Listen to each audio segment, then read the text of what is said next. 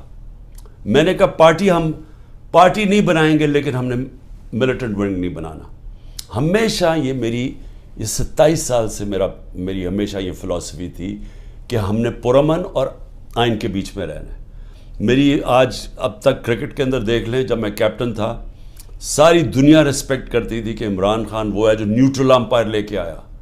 یعنی وہ آدمی پہلا کیپٹن تھا کرکٹ ہسٹری میں جس نے کہا کہ ہم اگر جیتیں گے تو ایمانداری سے جیتیں گے. اس سے پہلے ذرا دور دیکھ لیں کہ جب پاکستان جیتا تھا کہتے جی امپائروں کی وجہ سے جیت گیا, چیٹنگ کر کے جیتا ہے.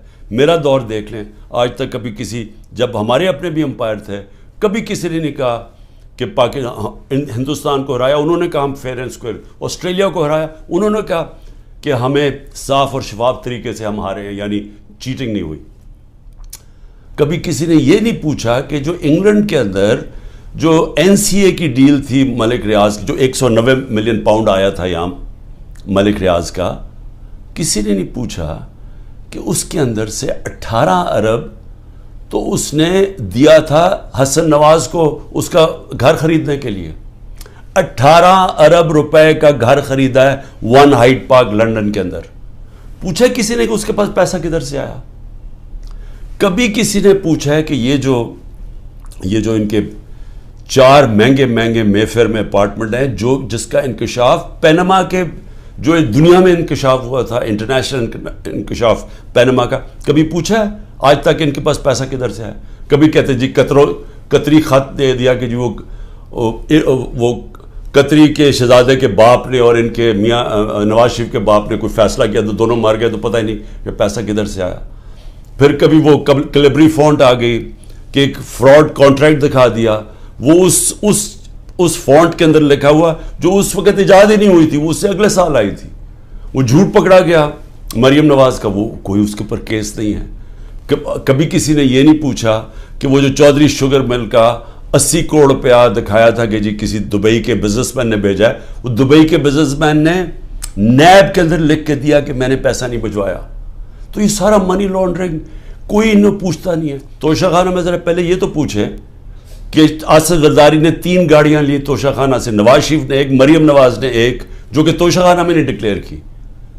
گاڑی لینا غیر قانونی چیز ہے, گاڑی نہیں نکال سکتے آپ, کوئی پوچھ نہیں رہا ان کو. آصف زرداری کے اوپر وہ جو فیک اکاؤنٹ کیسز تھے, اربوں روپے کا پیسہ جو شروع کیا تھا طریقہ نواز شریف نے ہدایبہ پیپر مل میں کہ یہاں سے چوری کر کے پیسہ ہنڈی والی سے باہر بھیجو, ادھر سے ریمیٹنسز دکھا کے پاکستان لے آؤ, وہی پیسہ بلیک کا پیسہ وائٹ کر لو. خود ہی قانون بنایا کہ جو باہر سے ریمیٹنس ہے کوئی سوال نہیں پوچھ سکتا. وہ ہدایبہ پیپر مل کے جو کیس تھا اس کے اوپر BBC کی ڈاکیومنٹری بنی. اسحاق ڈار نے 164 کا بیان لکھوایا کہ کیسے وہ پیسے ان کے منی لانڈرنگ کر کے بھیجتا تھا. وہ قاضی فیملی جو لنڈن میں بیٹھی ہوئی تھی, اس کا پورا بیان ہے. تو وہی طریقہ سارا ابھی تک, وہ شہباز شریف کا جو ہمارے دور میں پکڑا گیا, ایک ہی تو ہمارے دور میں ہوا تھا شہباز شریف کا جو کیس, وہی شہباز شریف کے کیسز کہ یہاں سے 8 ارب روپیہ اس نے اس کے جو منگوایا وہ فیک اکاؤنٹ سے سارے. چیزیں بتا رہا ہوں کہ یہ المیہ پاکستان کا. کیوں وہ بیچارے جو کشتی میں جن لوگوں سے پوچھیں رشتہ داروں سے, جو گریس میں یہ کشتی میں ہمارے کوئی 300 پاکستانی بیچارے ڈوبے ہیں, ان سب نے کیا کہا کہ ہمیں کوئی امید ہی نہیں نظر آ رہی, پاکستان میں ہمارا کوئی چانس ہی نہیں اپنے آپ کو اوپر لے جانے کا. یعنی وہ لوگ اس ملک سے امید چھوڑ کے بیچارے یہ نکل رہے ہیں, پیسے دیتے ہیں, قرضے اکٹھے کر کے نکلتے ہیں یہاں سے. یہ وہ لوگ ہیں, کیونکہ یہاں جو طاقتور ہے وہ جو مرضی کر لیں, اس کو یہاں کا پاکستان کا انصاف کا نظام نہیں پکڑتا. اور یہ ہمارے سامنے اب بیٹھے ہیں سارے دن دناتے ہوئے, 30 سال سے جو ایک دوسرے کو چور کہہ رہے تھے, آج سارے اوپر بیٹھے ہوئے ہیں. کوئی ان کے اوپر کیسز نہیں ہے, ختم ہو رہے ہیں ان کے کیسز. کیس کس کے اوپر کر رہے ہیں؟ ان لوگوں کے اوپر جن کی پوری کوشش تھی کہ اس ملک میں قانون کی بالادستی لے کے آئیں.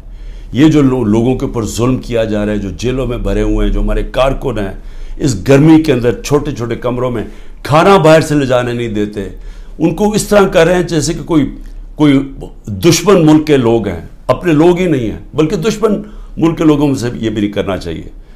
تو یہ سارا کچھ ثابت یہ کرتا ہے پاکستان میں کہ جب تک ہم اس ملک کے اندر اپنا انصاف کا نظام نہیں ٹھیک کرتے, جب تک طاقتور اسی طرح ظلم کرتا رہے گا کمزور پہ, اسی طرح ہمارے غریب لوگ یہاں سے ملک سے کوشش کریں گے یہ کشتیوں میں باہر جانا, کیونکہ یہاں روزگار ملنا نہیں ہے. جب تک ہم انصاف کا نظام نہیں ٹھیک کرتے, یہاں سرمایہ کاری نہیں ہونے لگی, سرمایہ کاری نہیں ہوگی, نوکریاں نہیں ملیں گی, اور نوکریاں جب نہیں ملیں گی تو یہی حالات ہوں گے, غربت بڑھتی جائے گی, بے روزگاری بڑھتی جائے گی جو بڑھ رہی ہے پاکستان میں.